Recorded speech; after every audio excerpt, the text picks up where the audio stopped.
Welcome back, ladies and gentlemen. This is Zero from TechDragon.info, and today I am on the, look in the corner, test server, the 8.11 test server.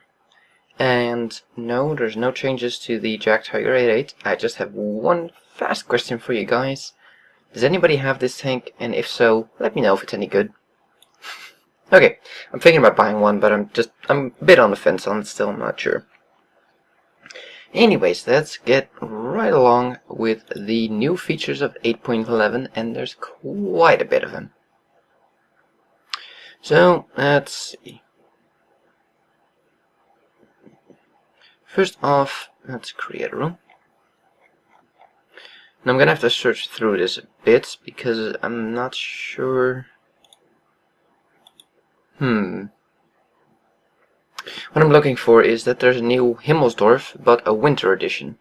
But it doesn't seem to be a separate map. They basically say, let's see, how did I put it? Added new map, winter Himmelsdorf. Maybe it's under winter then. Haha. Haha. A snowy version of Himmelsdorf. That's pretty cool. I don't mind that, if they add seasonal versions of maps. I mean, it makes it look quite different. We have the encounter version and a normal version, of course. They have also done this with Ruinberg. And we now have Ruinberg on fire. You can't really see it on the picture. Well, actually, you can. It's basically the city's on fire and it's a rainy day. So, very different. Hopefully I can show you that in a future soon video.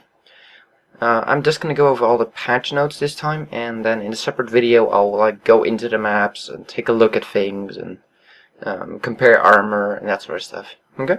Okay. They've also added a new map, Windstorm. It's a European map, and yeah, snowy. It's kind of like Secret Valley? Is that the name? Hidden Valley? Hidden Valley. I always forget the name of that stupid thing. I think it's Hidden Valley.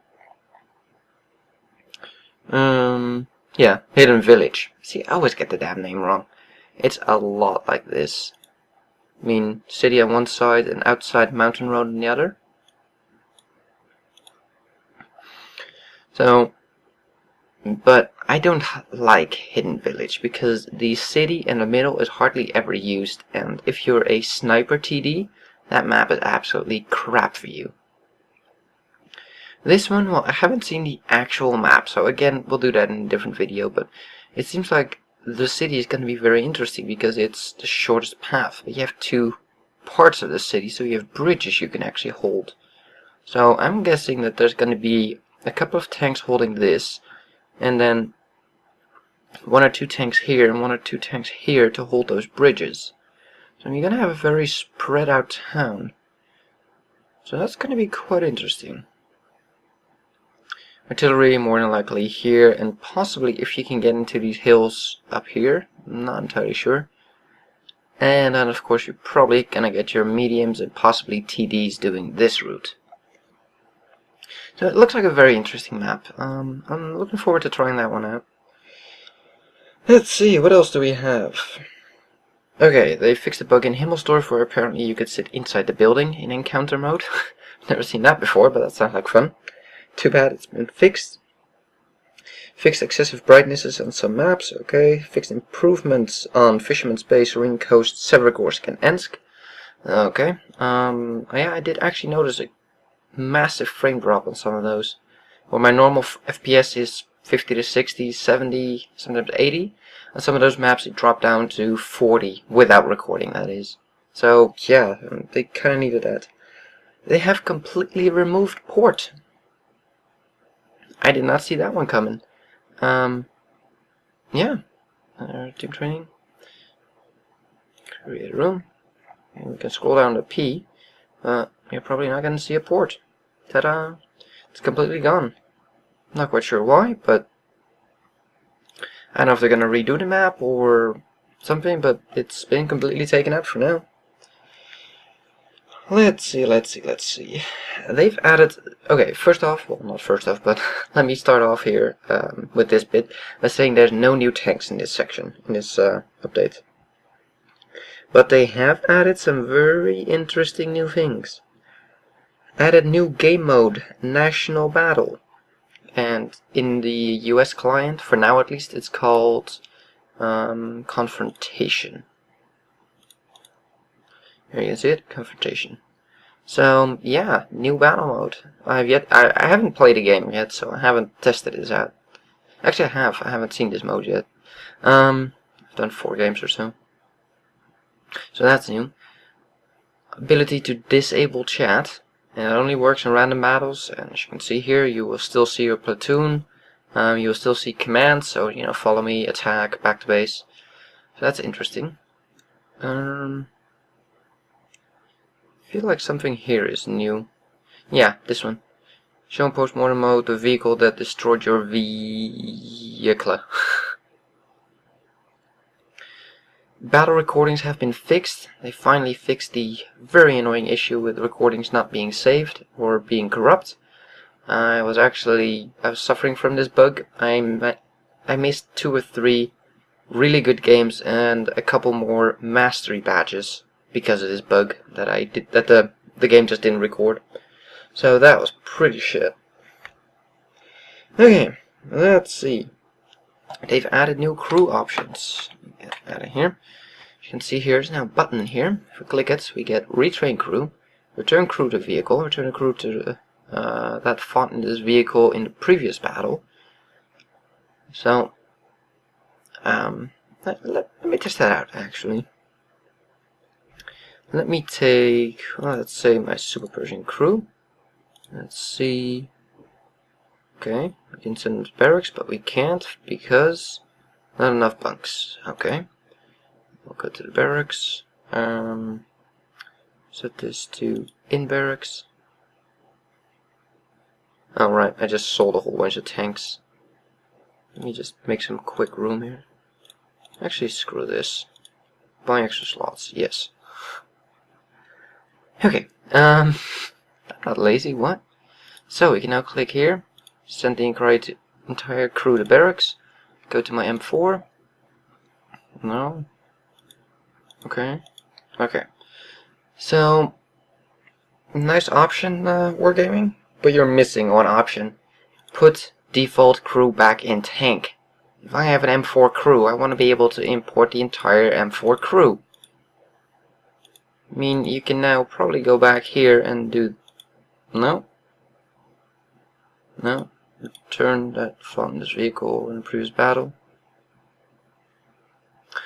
Ooh, wait, you might have... this might be new. You might have to play one game in it and then it will function. I will test that out later. I will get back to you on that. Let's see. Added the option to disable the post-mortem kill cam. Well, I already showed you that. They've added a icon when your tank is on fire, just like the your sinking icon, so that's nice. And an option to view chat history. I already had that via a mod, but you know, it's still nice to get. What else? Right, they've added a whole bunch of new shortcuts everywhere. So let's say that I want to look at the statistics for this vehicle. Soup. And I can instantly go to this vehicle and the statistics for it. And let's see, let's go to research, and then here you have display in garage. So I can immediately go to the new garage. We can also go to the tech tree and then just click on here and, well, I don't have that one. Let's click on what I actually own. What I have 249. And you can go to it in the garage. So just a couple of handy shortcuts to get around, basically, which is nice. I don't think they did much more in the interface, at least not from the top of my head. Service record, I don't think they touched this at all. No. This isn't checked per default anymore. This used to be checked per default, which I actually liked because most of the time I want to take a look at my tanks that, you know, that I'm actually driving. Okay. Let's continue. Oh, one thing. I found one bug that I still need to report. Sometimes this button stops working. Really annoying when you want to look back at the games you played. Anyways.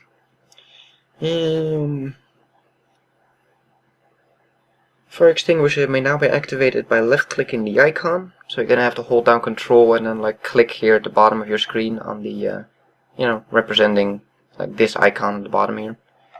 Which, okay, fine. I'd rather use a number because it's a hell of a lot quicker than holding down Control, going down with your mouse, and you actually can't continue fighting at that point. But you know, to each his own. Added new markers to the aim reticle setting. Let's take a look. Markers. No, not markers. That one. No. I don't think this is new. Indicator. Panzer. Okay, that's huge. That one. Crosshairs. I don't know. Is this new? Do I have some new ones in here? I don't use the default ones, so I don't know. Oh, that is new, I think. I don't remember there being a point like that.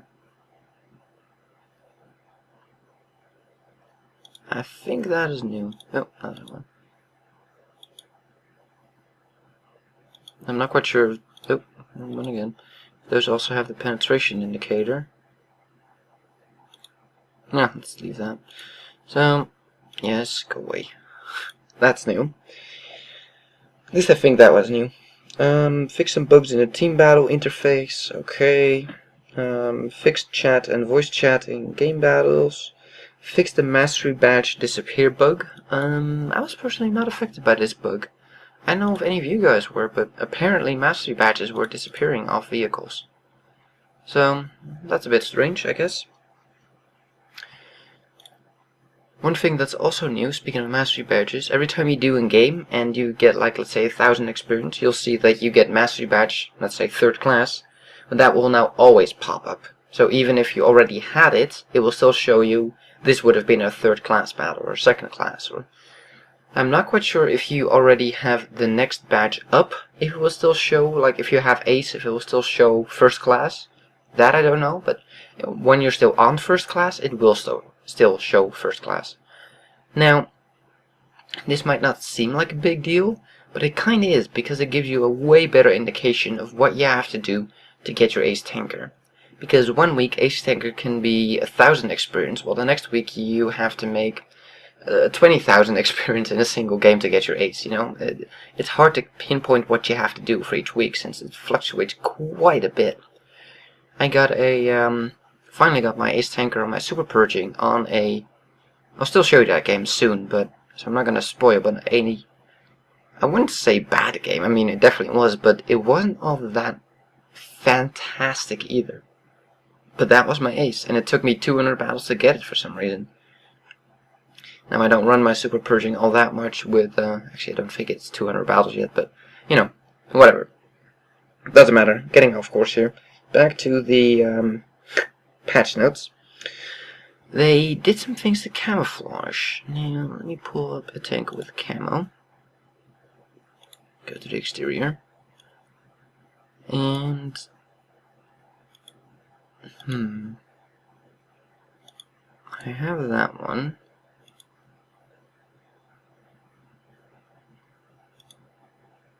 No. They were talking about, I don't know what they were talking about then, but here, let me pull up the fix the way visual camouflage works. Now gold camouflage can be stored for later use on another vehicle. Huh? So you can take off a camouflage and use on a different vehicle? So you can basically take it off like a camo net, sort of, and apply it to another vehicle? I have cam on this thing? No. Let me get something with camo. My T14. Where is it? I hate this because when my game is modded, all my tanks are in way different spots. So annoying. Can't find anything. Okay, exterior. So how does this work?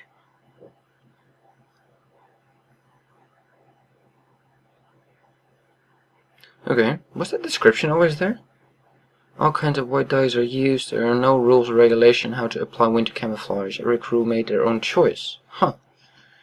Didn't know that crews actually did their own camo. So, how does this work? Well, there's a test server anyway, so let's test.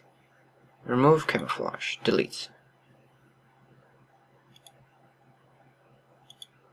Okay. Well, that wasn't it, because now it's just gone. How do you do this then? I don't understand.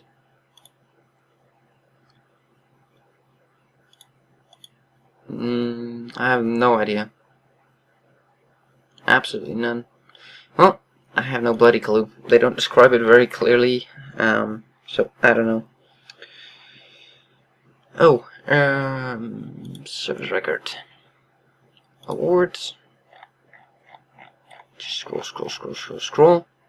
Sniper is now a special badge and it has been taken out. You cannot achieve Sniper anymore. They have replaced it with...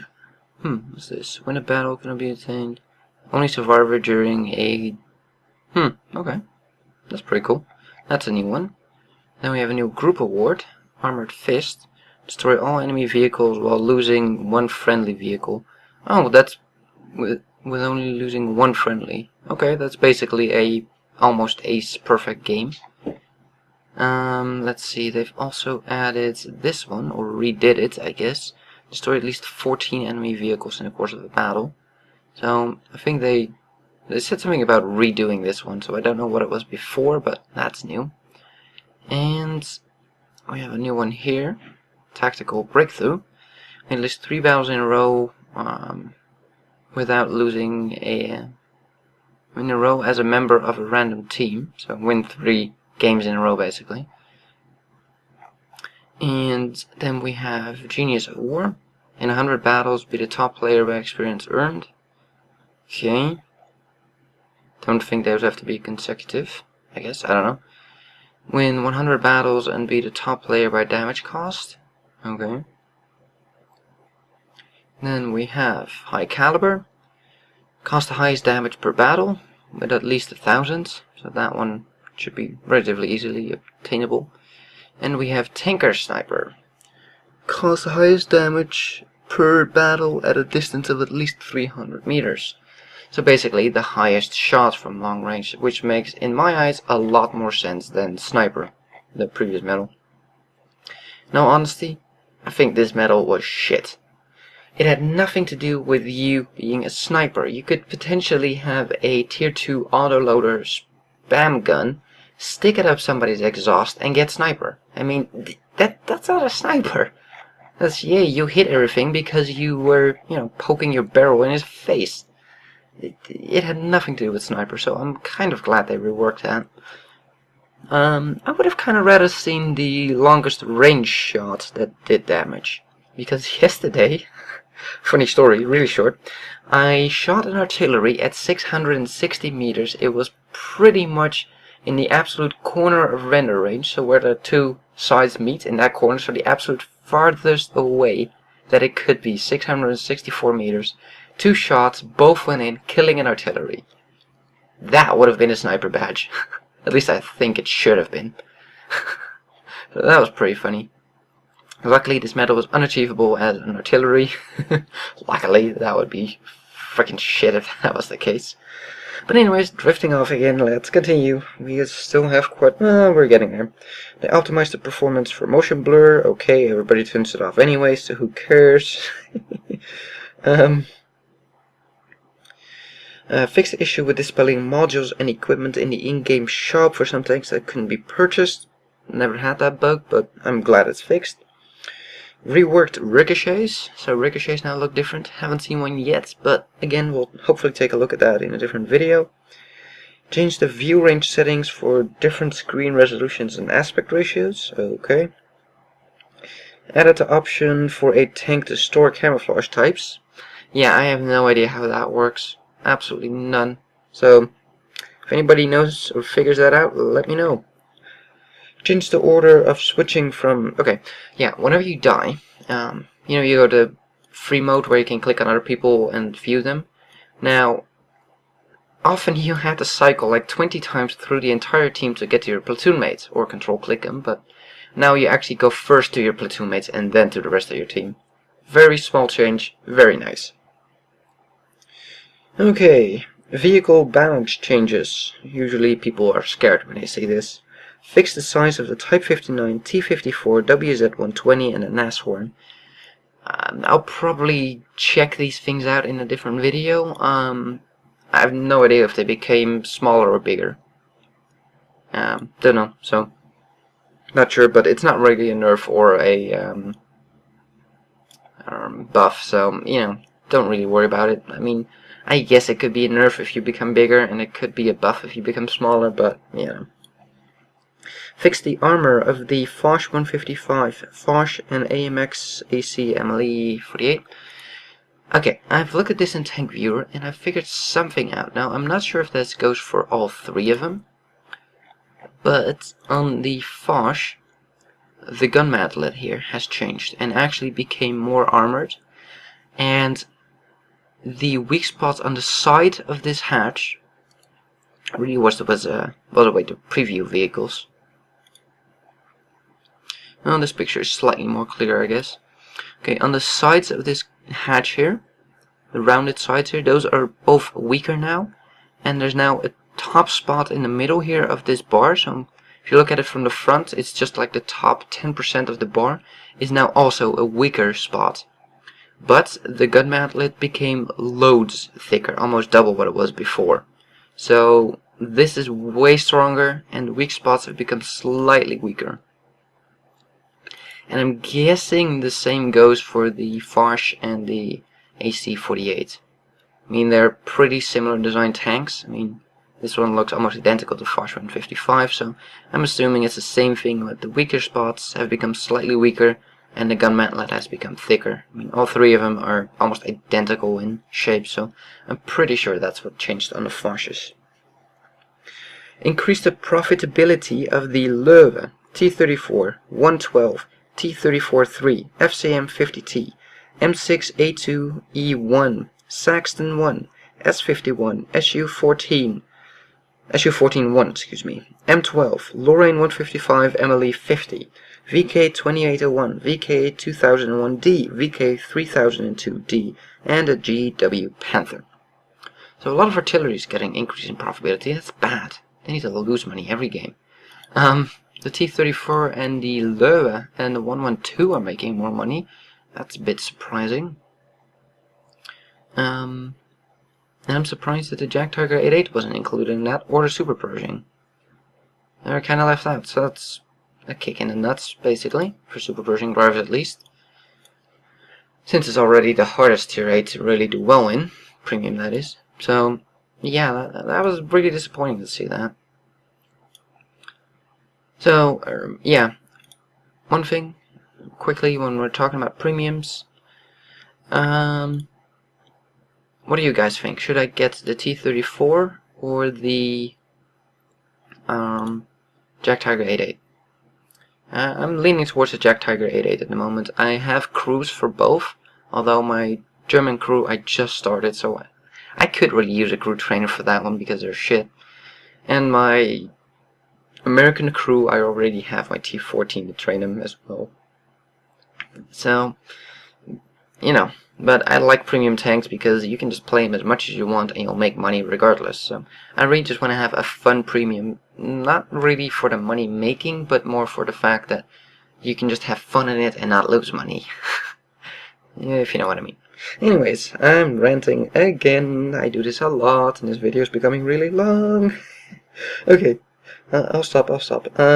Fix speed indicator for backward movement. Okay. Fix the issue with the M44 drowning too fast. I'm sure all you M44 drivers are gonna hate that because you love to drown yourself. Standardized the details of the suspension damage models for the T29, T32, T34, M37, M41, basically all the American tanks. Let me just do that. Fuck it, it's an entire list, just the American tanks, okay? I've looked at some of the American tanks, like my Super Pershing, before and after the changes, and the HP of my Super Pershing seem to be the same. So I don't think that we will notice that change. I'm not quite sure what they mean by standardized. If like every tank has the same amount of HP on their tracks now, all those American, let me go to the American tech tree, makes more sense if I do this. It's from like tier 5 and up-ish, like pretty much all of these. So I'm not quite sure if it means that they all have the same HP in their tracks or not, but yeah, they don't really specify. Improved some inaccuracies on the visual models of the M24 Chaffee, KV1S and Lorraine 40T. Increased the price of the Object 140, so that is the Russian medium. Object 140. It's now 206,000 experience, what it already was, but how much does it cost? 5.1 million. It's on 15% discount right now from 6.1 million. 6.1. It now just costs the same as all of them, basically. So that was not really a surprise. Reworked the tank model of the T54. I have no idea what changed. Haven't looked at it. So not quite sure. I'll let you know if I figure it out. Let's see. List of changes to tank destroyers. Okay, now this is what people are probably going to find interesting. The tier 10 tank destroyers are getting nerfed. Okay, let's just start off with that. I know, stop all the booing and the no and all that. I know. Okay, here we go. I'll just go through this quickly and not be too specific because it doesn't really matter in this case. The horsepower of the AMX 50 Foch, 155 Foch of course, goes from 1200 horsepower to 1000 horsepower, so your acceleration is going to suffer there. And potentially the reaching of your top speed, so mobility is going to change. Damage caused by the guns with both ammo types with AP and heat are going to go from 850 to 750 average damage per shot. The penetration values of the heat shell goes from 408 to 395 millimeters. Oh, boo-hoo! Still almost 400 penetration. Are you kidding me? Changed armor on this vehicle. I already explained to you what changed. The Waffenträger E100. Traverse speed of the tank changed from 30 degrees to 26, so it turns around a bit slower. Turret dispersion with the 12.8 centimeter gun changed by, or increased by 212%, so when you turn your turret it's gonna go poof very wide, your aiming circle, so that's good. Traverse travel dispersion of the 15 centimeter Pak 38 increased by 75%, so again if you move your turret with the 15 centimeter gun, your dispersal goes up by 75%, so it's bigger again. And the turret traverse speed changed from 24 degrees to telephone. That's from 24 to 22, so turret turns a little bit slower. Though no damage nerf, which is really surprising on the E100. That thing pumps out way too much damage if you ask me, but you know, if they take a longer time to aim and if they can't snapshot as fast, I guess that would be sort of good as well. T110E3 reload speed of the gun changed from 18 seconds to 17, so that's a buff. Huh? So the reload goes up, but the damage goes down by 100 from 850 average damage to 750. And the same for APCR rounds. T110E4, same thing sort of. Reload speed goes down from 21 seconds to 19.5. Damage gets cut from 850 to 750. Object 268. Got a lot of changes here. Traverse speed changed from 30 degrees to 28, so it's slightly slower on the turning. Dispersion during movement increased by 11%, so if you're going forward, backwards, your dispersion of your gun is going to go up by 11%. Dispersion caused by suspension traverse, so if you're turning, it goes up by 11% as well. Max reverse speed changed from 18 to 15, so you're going to be slightly slower in reversing. Reload speed of the 152mm gun changed from 17 seconds to 16.5, so you get a slight rate of fire buff, so that's nice, I guess. Damage caused with the gun with the 152mm changed from 850 average to 750. Penetration value of the 152mm went from 450 to 395mm. And damage caused by the Umbir 551M shell 152mm changed from 850 to 750. So those are the nerfs to the TDs. They all seem to get a slight increase in rate of fire, except for the Waffenträger, which really needs to get nerfed more in my opinion, but okay. And most of them become slightly slower, slightly less damage, but slightly higher rate of fire. And like I said, the Foch, at least that I know of, is the only one that gets its armor changed out of the TDs. So the impenetrable American TD still remains the same. You can still not pen them. Okay, so that's it for the changes for now. This video is already running long, and yeah. So let me actually real quick just show you the 4 gun stats, so you can compare it to your own. Germans are not affected by this. I don't think we had Foch changes, did we? Well, I'll pull it up as well. Yeah, actually we did damage changes. Let me just pull these up real quick so you can compare it to your own. Nothing in the British department. Russian, object 26. 263, right? 268. 263 remains unchanged. Yeah, let's go in it. Grab its gun real quick. And I get all of them. Oh no, I'm missing the secondary American, obviously. There. How about you guys move over to that side, so that makes a bit more sense for me. Oh wait, the E3 of course uses the same gun, so I don't even have to pull that up. So we got the object, we got the T110s, we got the Waffenträger, but that's just dispersal, and you can't really see that, and the AMX, yeah. So these are the guns for the new changed versions. Thank you for watching. Whew, that was quite a talk. I need a drink. Coffee, that is. It's still early, okay? Well, actually, it's past 5. Should be able to... No, thank you for watching. If you like this video, give it a thumbs up. If you want to see more, please subscribe, and we'll see you on the next one.